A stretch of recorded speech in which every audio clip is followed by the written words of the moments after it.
If you're over 60, there's a silent habit that most men never question, but it could be quietly accelerating the decline of your vitality. It starts innocently, a quick adjustment, a moment of inspection, a subconscious checking of your most sensitive area. But what if I told you that these frequent touches, often done without thought, are no longer harmless after a certain age? At this stage in life, your skin has changed, your blood vessels have thinned, your sensitivity to pressure, heat, and friction is no longer what it was in your 30s or 40s. Repetitive, unconscious contact, especially in tight clothing, while seated for long periods or during moments of anxiety, can trigger microtraumas to the veins and nerves of your genital region. Over time, these small disruptions compound. What begins as mild discomfort may soon evolve into chronic numbness, tingling, or even persistent inflammation. And here's the truth few men talk about. The penis, past 60, becomes a mirror of your circulatory health. Every slight bruise, every unnoticed swelling, every moment of stiffness or limpness is not random. It's communication. It's your vascular system saying, "I'm under strain." Dr. Hwan Kim, one of Korea's oldest practicing physicians, often says, when you lose sensitivity, you don't lose pleasure. You lose a warning system. And he's right. Those subtle sensations are alarms, but because we've been trained to ignore them,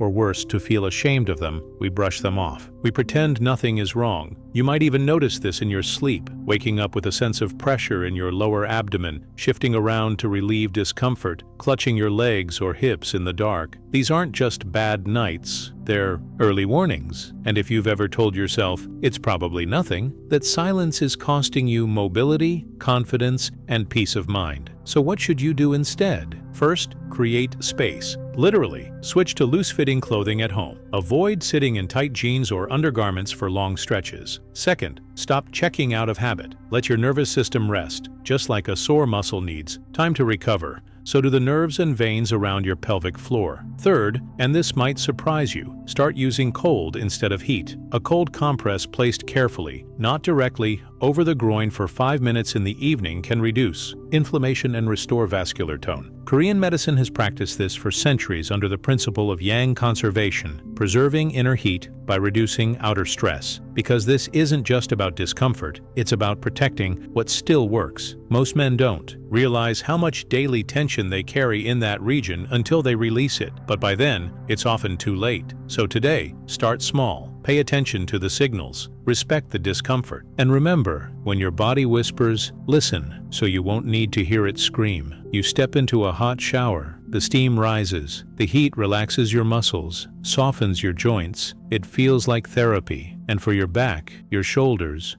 even your knees, it often is. But there's one part of your body where this heat becomes a silent destroyer, your reproductive region. After 60, the balance between circulation and inflammation becomes delicate. And while warmth relaxes, excessive heat can trigger something far more dangerous, especially in your testicles and lower abdomen. These areas are not just sensitive, they're thermoregulated systems designed by nature to stay slightly cooler than the rest of your body. It's not random. It's a protective mechanism for hormone regulation, sperm health, and tissue resilience. But here's the truth most men overlook. When you expose your groin to high temperatures repeatedly, through long hot showers, electric blankets, seat warmers, or even tight synthetic underwear, you start cooking your own hormonal engine. Dr. Kisu Song, a urologist with over 45 years of clinical experience in Seoul, warns that chronic exposure to high heat can reduce testosterone production by nearly 20% in aging men. It doesn't happen overnight. It's gradual. You don't notice the drop until you're waking up sluggish, until your mind feels foggy, until your strength begins to vanish. Why? Because testosterone doesn't just affect sexual function, it controls red blood cell production, bone density, mental clarity, and even mood stability. And when that engine cools, your entire system loses power. It gets worse. Elevated scrotal temperatures have been linked to varicocele formation, dilated veins around the testicles that cause heaviness, aching pain, and even erectile dysfunction. What's terrifying is how common this becomes in older men who never realized their habits were harming them. That warm bath at night, that heated car seat, it's not helping, it's harming. So what should you do? First, reduce direct heat exposure. Limit hot showers to under 10 minutes. Avoid placing heating pads or electric blankets near your lower abdomen. And if you use a sauna, sit on a towel and leave after 10 minutes, no matter how good it feels. Second, start rotating in cold, not extreme cold. Just cool water on the lower body for 20-30 seconds at the end of your shower can stimulate circulation, lower inflammation, and awaken dormant nerves. In Korean medicine, this practice is known as lower fire retreat, used to restore balance in men whose bodies are overheated from modern lifestyles. Third, let your body breathe. Cotton underwear, loose-fitting pants, a few hours a day at home without compression. It's not just comfort, it's therapy, because heat isn't always healing. Sometimes it's a slow erosion, and the scariest part? You won't feel it until your energy is already gone. Listen to what your body whispers in the quiet, that heaviness in your legs, that tension in your hips, that occasional numbness when you sit too long. It all begins with inflammation you never knew you were feeding. Break the cycle. Lower the temperature and reclaim the vitality your body still remembers how to produce. You might not talk about it. Most men don't. But alone, in the quiet of the night or early morning, the habit returns, not from desire, but from something else. Boredom, loneliness, restlessness, stress, a subtle urge to feel something. And while masturbation has been widely accepted, even encouraged as part of male health after the age of 60, the picture changes. This is not a moral argument. It's a biological one. Because here's what no one tells you. Your nervous system, your endocrine system, your vascular system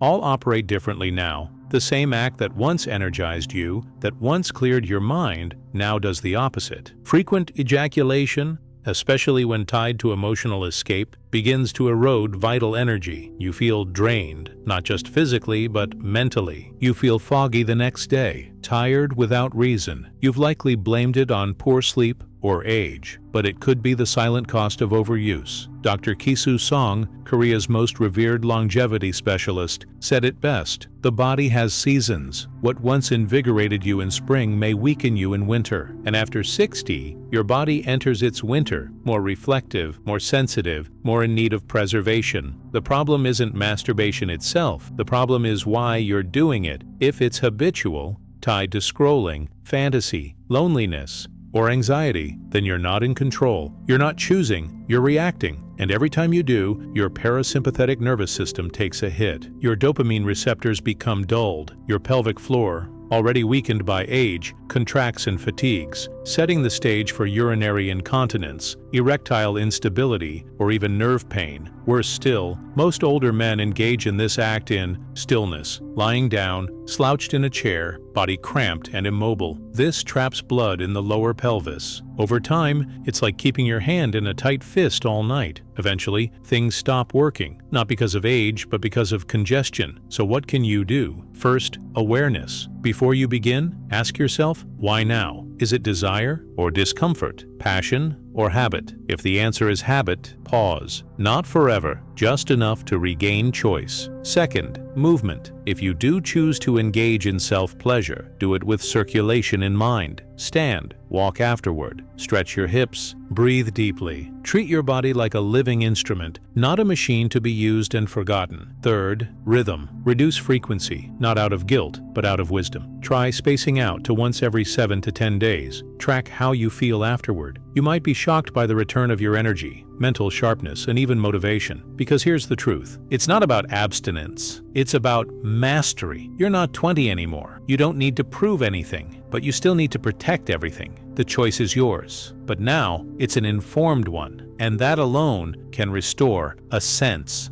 of power you didn't even know was fading. They're marketed with promises of power, vigor, and instant confidence. Pills, gels, sprays, patches, rows of miracles designed to fix what age supposedly broke. You've seen the ads. Maybe you've even tried one. And at first, it feels like it works. A stronger response, a quicker reaction, a moment of youth recaptured. But beneath that moment lies a slow betrayal. Because male enhancement products don't just enhance, they override. They stimulate your nervous system, your heart, your blood vessels, even when those systems are already under stress. Especially after 60, your body no longer bounces back like it used to. The older engine has limits, and these products push it past those limits, quietly, dangerously. Dr. Seung-min Cho, a cardiologist and men's health specialist in Busan, explains it bluntly. Most men over 60 who use sexual enhancers think they're helping themselves. What they're really doing is gambling with their blood pressure, their liver, and their heart. Let's break it down. Most of these pills contain vasodilators, compounds that force your blood vessels to expand. That might sound good, but when done unnaturally, especially in a body already dealing with high blood pressure, cholesterol imbalances, or arterial stiffness, it can lead to dizziness, blurred vision, heart palpitations, even stroke. Yes, stroke. One moment of forced performance isn't worth a lifetime of physical loss. Then come the supplements, powdered root extracts, synthetic testosterone boosters, hormone modulators. Many are unregulated. Some are laced with hidden ingredients. Few have long-term studies. And your liver? It's doing the heavy lifting, filtering every unknown compound, every synthetic additive. After decades of alcohol, medications, processed foods, and age-related decline, your liver doesn't need another burden. It needs relief. And let's not forget the emotional side. These products send a quiet message. You're not enough unless you take this. That message sinks deep. It creates dependency. Soon you stop trusting your body. You stop exploring natural rhythms, natural intimacy, natural arousal. You become a machine waiting for a chemical spark. And with every use, the body adapts, meaning you need more for less result. So what's the alternative? First, slow medicine. Herbs with a history, not hype. Ginseng, cordyceps, mecai, used properly and consistently under guidance.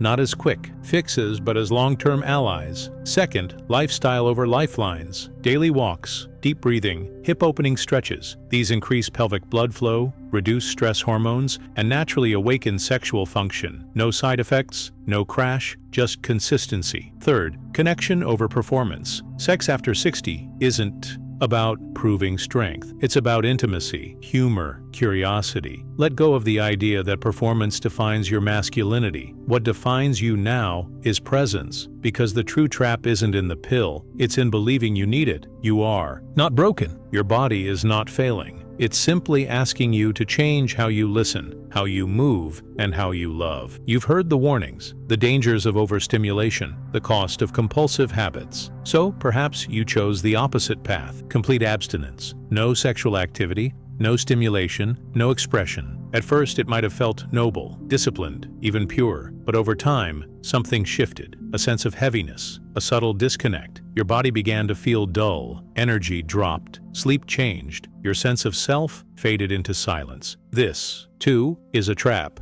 because while overuse drains, suppression suffocates. The body isn't designed for mechanical abstinence, it's built for balance, movement, expression, and flow. When you shut down this natural rhythm completely, especially after 60, you don't preserve your vitality, you compress it. You create stagnation where there should be circulation. Dr. Jae-ho Park, a practitioner of Eastern Integrative Medicine, in Daegu explains, energy that is not expressed does not disappear, it hardens. It becomes tension, it becomes illness. And this is exactly what happens in aging men who choose full abstinence without internal work. The pelvic floor, which supports your bladder, intestines, and genitals, begins to weaken. Blood flow decreases. Nerve endings fade, and in place of vitality, stiffness sets in, not just physically, but emotionally. You might notice yourself withdrawing more, feeling less connected to your spouse, or, if single, losing the desire to connect at all. You may not realize it, but that's not just mood, it's circulation. Your body thrives on movement, intimacy, exchange. Even subtle forms of affection, touch, breath, presence, send signals to your nervous system that you are still alive, still in relationship, still in flow. There's also the mental weight. For many men, abstinence becomes a form of punishment, not wisdom. Guilt from the past, trauma, religious fear,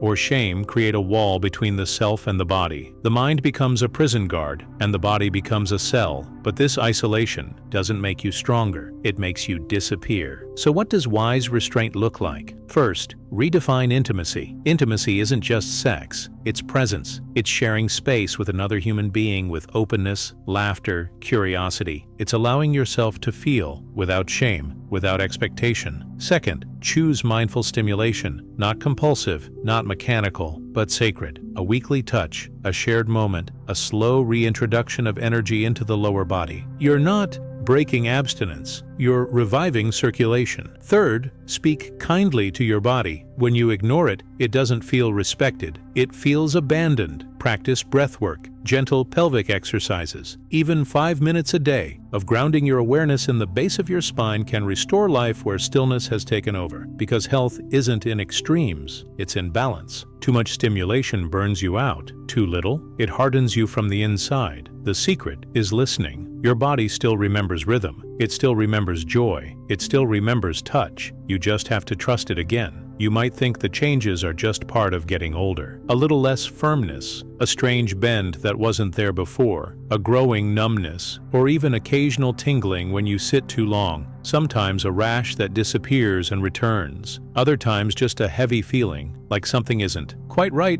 but not wrong enough to call a doctor. Here's the truth. Your penis is trying to tell you something. It always has. Because it's not just a sexual organ, it's a diagnostic tool, a direct extension of your circulatory system, your nervous system, your hormonal balance, and your emotional well-being. And after 60, every subtle shift matters. Let's start with firmness. A weakening erection isn't always about testosterone. Often it's the first visible sign of endothelial dysfunction, tiny cracks in your blood vessels that reduce blood flow. These cracks, invisible to the eye, begin years before they cause heart attacks, but your penis catches them early, before the chest pain, before the stroke, before the collapse. Then comes shape. If you've noticed a curvature, especially one that's increasing, it could be Peyronie's disease, a buildup of scar tissue that stiffens one side of the shaft, often caused by micro-injuries, sometimes from pressure, sometimes from inflammation. Left untreated, it can cause pain, make intimacy difficult, and even erode your self-confidence. But treated early, it's manageable, reversible, and harmless. And what about numbness? That dead zone feeling you've ignored for months? That's not age. That's nerve damage, often due to poor pelvic circulation, spinal tension, or long periods of sitting. It's your lower back, hips, and pelvis slowly going quiet. But that silence can become permanent unless you restore blood flow and release tension through walking, stretching, cold exposure, and pelvic activation exercises. Even the skin itself speaks. Dry patches, flaky spots, slow healing irritation, these aren't just cosmetic issues. They can be early signs of diabetes, circulatory inflammation, or fungal overgrowth due to compromised immunity. Every inch of change carries a deeper signal, and ignoring those signals is like muting your body's alarm system. Dr. Min-Seok Lee, a urology professor at Yonsei University, often tells his patients, "The penis is the canary in the coal mine of male health. When it suffers, something deeper is already struggling." So what do? First, examine with care. Once a week, after a shower, check gently for changes: color, texture, shape, temperature. Not with panic, but with presence. This isn't about fear. It's about relationship. Second, support your system. Hydration, anti-inflammatory foods, zinc, magnesium, and L-arginine all support microcirculation and nerve function. Avoid processed meats, excessive sugar, and alcohol. They constrict vessels and accelerate decline. Third, restore movement. Walk 30 minutes daily. Stretch your lower spine. Do pelvic tilts and hip openers. These simple moves bring blood back where it's needed, nourishing nerves, waking up forgotten sensations, restoring energy. Because this isn't just about sex. It's about vitality. It's about reclaiming the connection between your body and your awareness. When you ignore your symptoms, they grow. When you listen,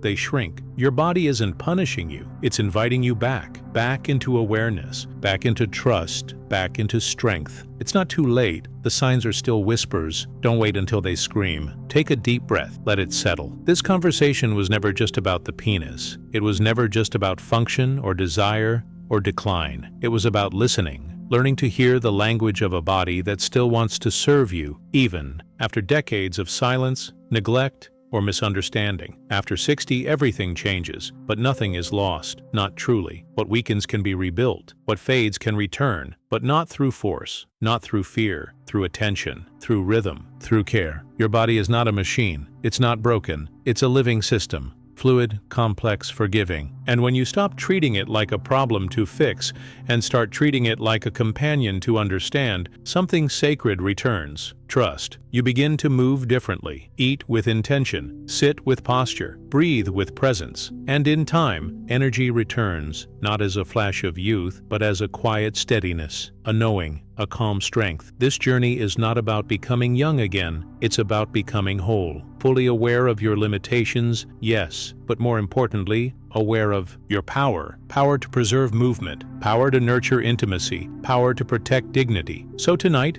before bed, do one thing. Place a hand on your lower belly. Breathe deep. Feel that warmth. That's not weakness. That's life. Still there. Still waiting. And remember, healing doesn't come from denial. It comes from attention, from choosing, day by day, not to abandon the body you still live in. You are not done. You are not fading. You are realigning. And it begins now.